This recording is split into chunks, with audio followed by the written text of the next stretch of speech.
Hello hello hello hello, কি খবর সবার বল? আই থিঙ্ক প্রত্যেকের খবর খুব ভালো। অ্যান্ড তোরা মানে এটা হচ্ছে তোদের যারা মাধ্যমিক দিচ্ছিস, মানে দিবি, সরি। তো তাদের ফার্স্ট সেমেটিভের অর্থাৎ ক্লাস 10 এর ফার্স্ট সেমেটিভের সাজেশন নিয়ে এসেছি।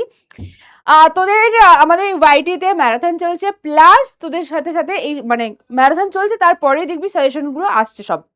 তো দুটোই অবভিয়াসলি ফলো করতে হবে।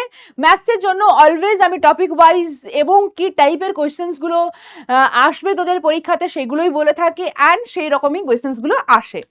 তো ঠিক সেই রকমই পরম্পরা ওয়াইজ আজকে আমি তোদের ফার্স্ট সামেটিভের সাজেশন নিয়ে এসেছি, তাও আবার ম্যাথসের। চল তাহলে দেখে নিই যে আজকে মানে এই বছর ফার্স্ট সেমেটিভে কার স্কুলে কি টাইপের কোয়েশ্চেন্স আসতে পারে সেগুলো। তো সবকিছুই আমরা করব তো ডেফিনেটলি, বাট লিখে লিখে করব, ঠিক আছে? লাইক আমি যদি তোদের প্রথমেই যে বীজগণিতের চ্যাপ্টার্স গুলো রয়েছে সেই বীজগণিতের চ্যাপ্টার গুলো নিয়ে যদি কথা বলি, প্রথমেই রয়েছে কিন্তু বীজগণিত, ঠিক আছে? প্রথমে বীজগণিতে আসছি। বীজগণিতের 1 নম্বর চ্যাপ্টার হচ্ছে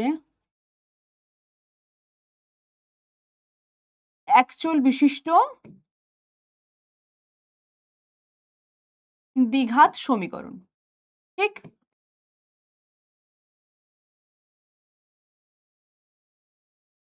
এই চ্যাপ্টার থেকে তোরা কি কি করবি? তো প্রথমেই যেটা করবি সেটা হচ্ছে তোদের যে এক্সারসাইজ রয়েছে 1.2, সেখানের যে সমস্ত সমাধানগুলো রয়েছে সেই সমস্ত সমাধানগুলো করবি, এবং যেগুলো বেশ ট্রিকি সমাধান সেই সমাধানগুলো কিন্তু করবি, কারণ সেখান থেকেই আমাদের একটা কোয়েশ্চেন আসবে, ঠিক আছে? সমাধান থেকে অবশ্যই মাস্ট একটা কোয়েশ্চেন। নাম্বার 2 তে কি আছে না, বীজ সংক্রান্ত প্রবলেমগুলো। বীজ সংক্রান্ত প্রবলেম মানে ধর আলফা এবং বিটা দুটো যদি বীজ হয়, ঠিক আছে, এই দুটো বীজ সংক্রান্ত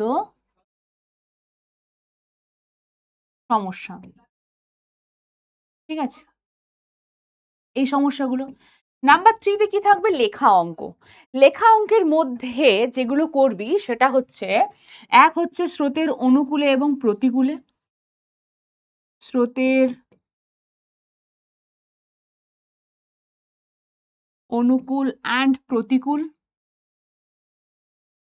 তাতে হতে পারে কোনো মাঝি নৌকো নিয়ে যাচ্ছে, ঠিক আছে, বা নর্মালি একটা নৌকো যাচ্ছে, বা অন্য কারো নাম দিয়ে বলছে, সে নিয়ে যাচ্ছে।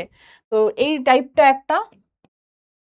নাম্বার 2 হচ্ছে কলমের মূল্যের যে অঙ্কটা রয়েছে তোদের বইয়ে, সেই কলমের অঙ্কটা। নাম্বার 3 কি হবে, গতিবেগের যে অঙ্ক রয়েছে সেই গতিবেগ, মানে দূরত্ব এবং গতিবেগ ডেফিনেটলি, হ্যাঁ, সেই টাইপটা। 3টে টাইপ বললাম স্পেশালি। আর 4 নাম্বার টাইপে এটা করতে পারিস যে আয়তক্ষেত্র বা বর্গক্ষেত্র রিলেটেড যে প্রবলেম, স্পেশালি আয়তক্ষেত্র রিলেটেড যে প্রবলেমসগুলো থাকে সেগুলো হয়তো করে নিলে। বাট তার থেকে বেশি ইম্পর্টেন্ট হচ্ছে এই ওপরে যে 3টে প্রথমে বললাম সেই 3টে বেশি ইম্পর্টেন্ট, ঠিক আছে?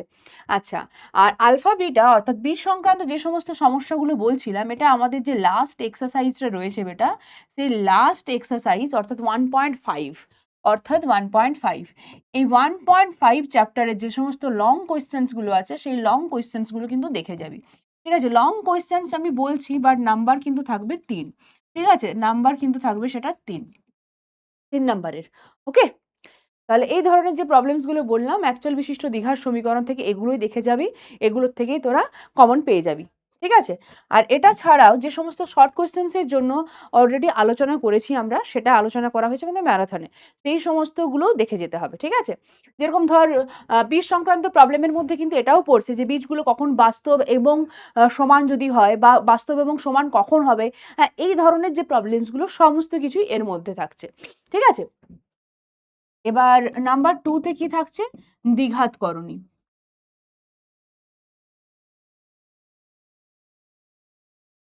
ঠিক আছে? নাম্বার 2 তে থাকছে দ্বিঘাত করণী। দ্বিঘাত করণীর মধ্যে বেটা, দ্বিঘাত করণীর মধ্যে হুম, এখানের মধ্যে থেকে প্রথম নাম্বার হচ্ছে দেখ শর্ট কোয়েশ্চেন্স আসে, যে ছোটখাটো একটা সরল দিয়ে দিল, বা শর্ট কোয়েশ্চেন্স মানে এইরকমও চলে আসে যে এক্স যদি √3 প্লাস √2 যদি হয়, ঠিক আছে, তাহলে এক্স -1/x এটা কত হবে। এই ধরনের যে প্রবলেমসগুলো এগুলো একদমই শর্ট কোয়েশ্চেন্সের মধ্যে আসছে। মাঝে মাঝে 2 নাম্বারের কোয়েশ্চেন হতে পারে, অথবা এটা একটা 1 নাম্বারের এমসিকিউ হতে পারে, এই রকমের কোয়েশ্চেন। অথবা যেটা সবচেয়ে ইম্পর্টেন্ট সেটা হচ্ছে সরল করো দিয়ে দেবে, ঠিক আছে, কি দেবে, সরল করো, ঠিক আছে, সরল করতে দেবে। সরল করতে প্রত্যেকটাতেই তোকে কি করতে হয় না, হরের করণে নিরসন করতে হয়। কি করতে হয়, হরের করণে নিরসন, এটা হচ্ছে সবচাইতে মেন জিনিস। হরের করণে নিরসন করে তারপর আমরা সরলগুলোকে করে থাকি। নেক্সট নাম্বার 3-তে কি রয়েছে, নাম্বার 3-তে ওই বিভিন্ন রকমের প্রবলেমসগুলো, মানে ওই এক্স এর একটা মান দেওয়া থাকছে, ঠিক আছে, ওয়াই এর একটা মান দেওয়া থাকছে। নেক্সট তোকে ফাইন্ড আউট যেটা করতে হবে সেটা হচ্ছে একটা এক্সপ্রেশনের ভ্যালু। এক্সপ্রেশন কি রকমের এক্সপ্রেশন হতে পারে, সেটা হবে X square plus Y square plus X Y by X square plus Y square minus X Y, এই টাইপের একটা, এই টাইপের জাস্ট একটা লিখলাম, এরকমের অনেকগুলো থাকতে পারে, বা শুধু থাকতে পারে X square plus Y square by X square minus Y square, ঠিক আছে। অর্থাৎ এই এক্সপ্রেশনটা বারবার কিন্তু চেঞ্জ হতে পারে।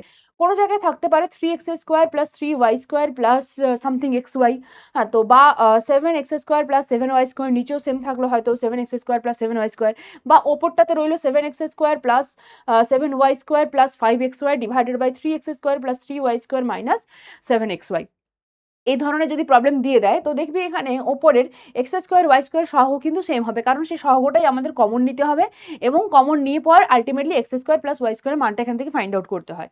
আর এই জায়গাটাতে আবার চেঞ্জেস থাকে কোনো সময়। 4 নম্বর পয়েন্টে আমি লিখছি যে ওই ধর এক্স দেওয়া আছে এবং বলে দেওয়া আছে এক্স ইন্টু ওয়াই, তার মানটা অন্য, সেটা 1 হতে পারে বা সামথিং আলাদা কিছু হতে পারে, ঠিক আছে, যাই হয়ে যাক না কেন তাতেও কিন্তু সেম প্রসেসই হবে। এখানে এক্স দেওয়া আছে এবং এখান থেকে এই যে সেকেন্ড রিলেশনটা আছে, সেকেন্ড রিলেশন থেকে তোরা কি করবি, ওয়াই এর মানটা বার করে নিবি। যেই এক্স এবং ওয়াই পেয়ে যাচ্ছিস তারপরে এই ধরনের যে কোনো এক্সপ্রেশন দিক না কেন সেটা বার করানো আমাদের জন্য খুব একটা কঠিন হবে না, ঠিক আছে, ব্যাস। আর নাম্বার 3 রয়েছে কি, রেশিও অ্যান্ড প্রপোর্শন বা অনুপাত ও সমানুপাত, অনুপাত ও সমানুপাত,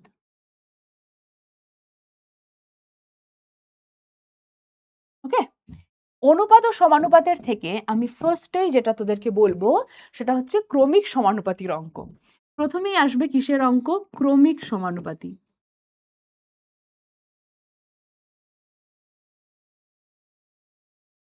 ঠিক আছে। ক্রমিক সমানুপাতি কিন্তু ভীষণভাবেই ইম্পর্টেন্ট। ক্রমিক সমানুপাতিটা করে নিবি। তাতে 3টে সংখ্যা ক্রমিক সমানুপাতি আছে, মানে এ বি সি বলে দেওয়া আছে হয়তো ক্রমিক সমানুপাতি, অথবা বলে দেওয়া আছে এ বি সি ডি ক্রমিক সমানুপাতি। 4টে সংখ্যা থাকুক বা 3টে সংখ্যা থাকুক, যাই থাকুক না কেন দুটোই কিন্তু ইম্পর্টেন্ট রয়েছে আমাদের, ইকুয়ালি ইম্পর্টেন্ট, ঠিক আছে। আচ্ছা, নাম্বার 2 কি করব না, নাম্বার 2 হচ্ছে যে বিভিন্ন প্রমাণগুলো থাকে, যে প্রমাণে আমাদের, হ্যাঁ, বিভিন্ন প্রমাণ, যে প্রমাণে আমাদের যোগভাগ পদ্ধতি আমরা ইউজ করি বা ভাগযোগ, ঠিক আছে, যোগভাগ পদ্ধতি যেগুলো ইউজ করি,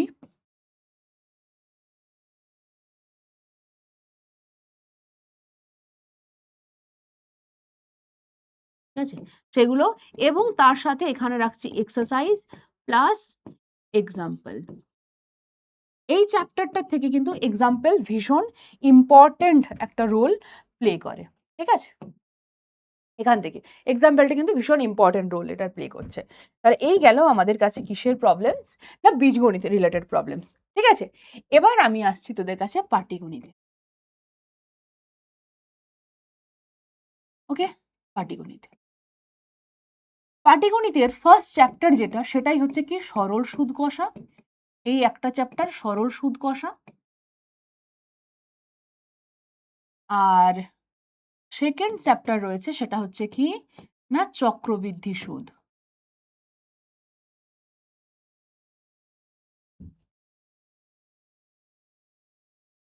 ঠিক আছে, চক্রবৃদ্ধি সুদ সমহার বৃদ্ধি বা হ্রাস, ঠিক আছে, এটার মধ্যে একসাথেই পড়ছে চক্রবৃদ্ধি সুদ, সেটাও 3 বছরের।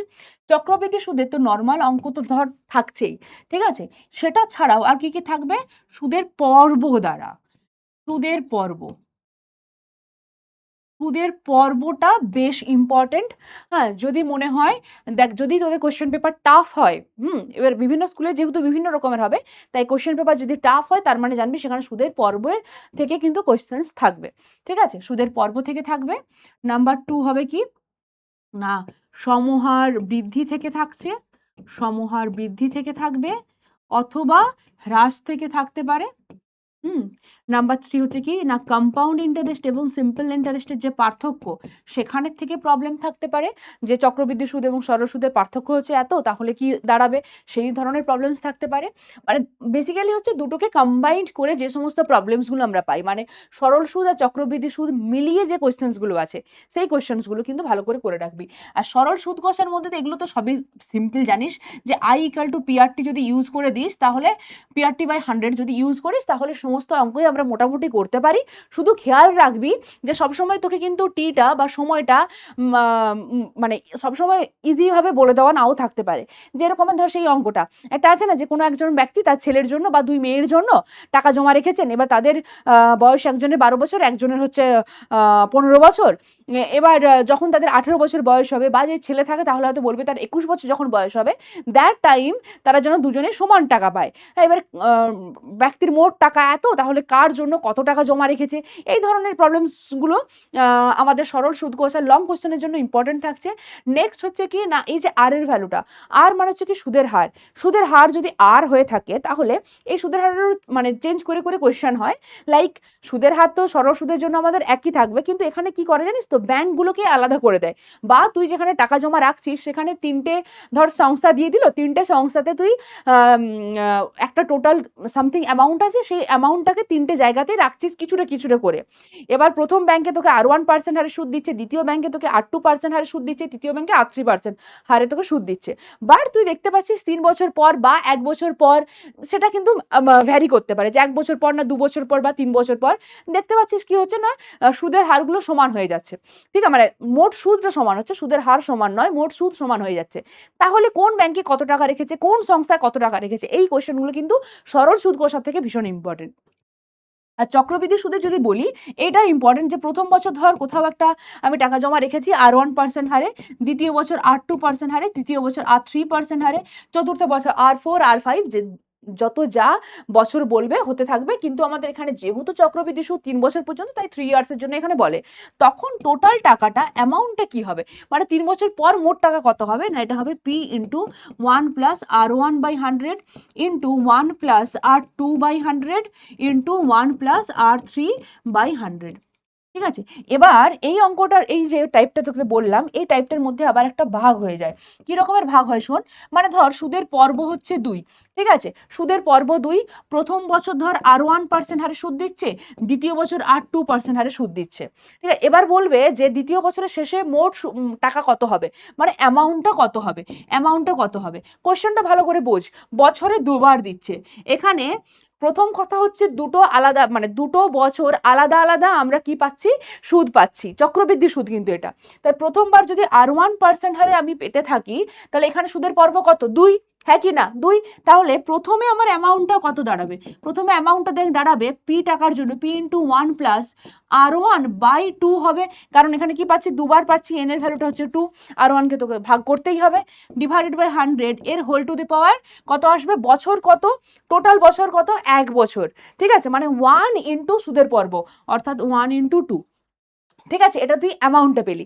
এই অ্যামাউন্টটা এবার এটা প্রথম বছর, দ্বিতীয় বছর কি হবে, দ্বিতীয় বছর এই অ্যামাউন্টটাই ট্রান্সফার হয়ে যাবে এখানে, অর্থাৎ এখানে নতুন যে প্রিন্সিপাল সেটা কত হবে, এই পুরোটা হবে। ঠিক আছে, দ্বিতীয় বছরের জন্য এটা হবে কি না P ড্যাশ, এখানে যদি P থাকে এখানে পরবর্তীতে আমি নাম দিচ্ছি P ড্যাশ, এখানে P ড্যাশটা হবে কোনটা না, এই এটা পুরোটা।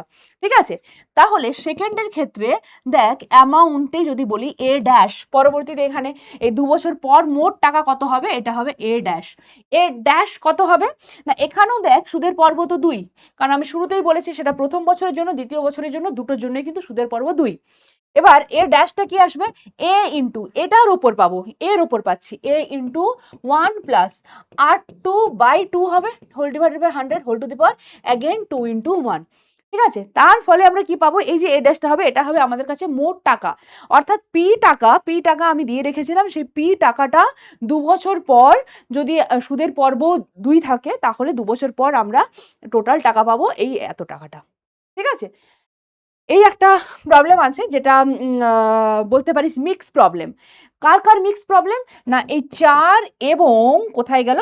১। ১ এবং ৪ এই দুটোর হচ্ছে মিক্স প্রবলেম। ঠিক আছে? তাহলে পাটিগণিতও আমাদের কভার হয়ে গেল। এরপর আসছি আমি একটু পরিমিতিতে।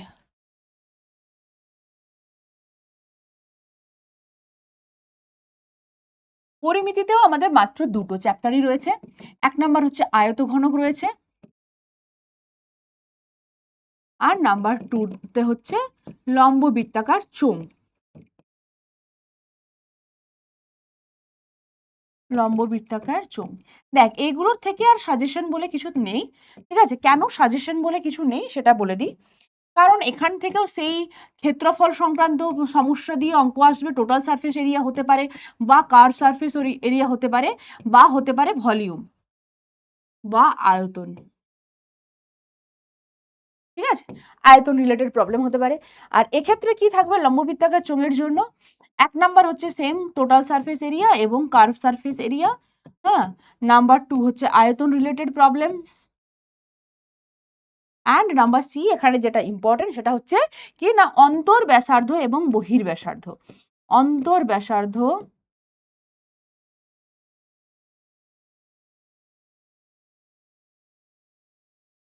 ও বহির ব্যাসার্ধ রিলেটেড প্রবলেম। ঠিক আছে? অন্তর ব্যাসার্ধ এবং বহির্ব্যাসার্ধ রিলেটেড যে প্রবলেমস গুলো আছে সেই প্রবলেমস গুলো খুব ভালো করে একটু দেখে যাবি। ঠিক আছে? আর কোশ্চেনটা খুব ভালো করে পড়বি যে দুটো মুখই বন্ধ আছে কিনা নাকি এক মুখ খোলা। এক মুখ খোলা মানে কি ডেফিনেটলি আরেকটা মুখ কিন্তু বন্ধ। এই জিনিসগুলোর দিকে মানে একদম স্ট্রিক্ট খেয়াল রাখবি। নেক্সট হচ্ছে জ্যামিতি। দেখ জ্যামিতির ৩ টে চ্যাপ্টার রয়েছে। ৩ টে চ্যাপ্টারের মধ্য থেকে বলে দিচ্ছি দেখ উপপাদ্য তো একটা আসছেই আসছে। ঠিক আছে? টোটাল ৬টি উপপাদ্য থাকছে। ৩ টেকে আমি একসাথে বলছি কারণ ৩ টে হচ্ছে বৃত্ত সংক্রান্তই সমস্যা। বৃত্ত সংক্রান্তই আমাদের উপপাদ্য। ৬টি উপপাদ্য থাকছে তার মধ্যে একটি মাস্ট, একটি আসবেই। ঠিক আছে? একটি তো আসছেই। উপপাদ্য তো একটা থাকবেই। আচ্ছা উপপাদ্য যদি একটা থাকে তাহলে যে চ্যাপ্টার থেকে উপপাদ্য করব সেই চ্যাপ্টার থেকে হয়তো প্রয়োগ থাকবে না। বাট এই দেখ এই প্রয়োগের ব্যাপারটা আমি বলবো তোরা এক্সাম্পল যেগুলো আছে সেই এক্সাম্পলটাই করবি। হ্যাঁ? আদারওয়াইজ আর সেরকম কিছু বা যেগুলো ইম্পর্টেন্ট এক্সাম্পলে আছে প্লাস ইম্পর্টেন্ট। হ্যাঁ? মানে এমন নয় যে একটা নতুন কোনো রকমের প্রয়োগ হ্যাঁ চলে এলো আমাদের পরীক্ষাতে সেটার সম্ভাবনাটা খুবই কম, সেটার চান্সটা খুবই কম। সেটা যদি হয় তাহলে জানবি তোদের স্কুলেই ওটা করিয়ে দেওয়া হবে। ঠিক আছে? তারপরেই আসবে ওটা। তাহলে প্রয়োগ হলো অ্যান্ড এখানে থাকবে কিন্তু এমসিকিউ। এমসিকিউ অবশ্যই আমাদের কিন্তু বই ফলো করতে হবে। এমসিকিউ বল বা ফিল ইন দ্য ব্ল্যাঙ্কস বল, হ্যাঁ? বা আমি যদি বলি ট্রু ফলস এগুলো সবই কিন্তু আমরা ফলো করব কাকে? বইকে। ঠিক আছে? বইটাকে ফলো করতে হবে। এটা আমাদের কাছে সবচাইতে ইম্পোর্টেন্ট একটা জিনিস। আচ্ছা যখনই উপপাদ্য লিখবি, হ্যাঁ? উপপাদ্য যখনই লিখবি না, এই যে উপপাদ্য আসবেই, এটার লেখাটা হবে কি না ধর এই হচ্ছে তোর পেজ একটা। হুম? পেজের ডান দিকে এখানে থাকবে কি না ফিগারটা থাকবে। এখান থেকে লেখা থাকবে। এখানে লেখা থাকবে। আর যেন মানে দেখায় যে ঠিক একটা কি বলতো সেপারেশন তৈরি হয়ে গেছে। এরকম ডট, ডট লাইন দিবি না। বাট যেন মনে হয় ছবি এবং লেখার মাঝখানে একটা সেপারেশন অটোমেটিক তৈরি হয়েছে। তারপর যেই ফিগারটা শেষ হয়ে গেল, সেই তুই এখানে লিখতে শুরু করলি। এখানে লিখতে শুরু কর কোনো অসুবিধে নেই। বাট বুঝতে পারছিস? এখানে তুই লিখলি। বাট এমনভাবেই তোকে লিখতে হবে যাতে করে ফিগারটা পুরোপুরিভাবে আলাদা হয়ে যায়। যেন লিখতে, লিখতে না একবার এখানে পৌঁছালি, তারপর একবার এখানে, তারপর এখানে, তারপর আবার নিচের থেকে লিখলি। এই ধরনের কোনো যেন না হয়, যাতে সুন্দর লাগে দেখতে। অ্যান্ড অবভিয়াসলি সেকেন্ড যদি ধর একটা পেজের মধ্যে তোর না হয়, সেকেন্ড পেজে যখনই যাবি উপপাদ্য করার সময় তখন সেখানে আবার ছবিটা আঁকতে হবে। ঠিক আছে? ওই জন্য চেষ্টা করবি স্কুল থেকেই তো ধর তোদের কপি প্রোভাইড করবে। তো শুরুতেই এখানে এখান থেকে উপপাদ্য লেখা স্টার্ট করবি, একদম কর্নার থেকে যেরকম রুল টুল দিয়ে দিস সেই রুল দিয়ে দিবি, তারপর উপপাদ্য লেখা স্টার্ট করবি এখান থেকে, যাতে একটা পেজের মধ্যে হয়ে যায়। ঠিক আছে? এত বড় বড় করেও একদম, ধর অনেকে আছে এতটা আমি ক্লোজ করে দিলাম মার্জিন দিয়ে, তারপর এইটুকু পোর্শনে লিখলাম, এটা করার কোনো দরকার নেই। হুম, বুঝতে পেরেছিস তো? ব্যাস।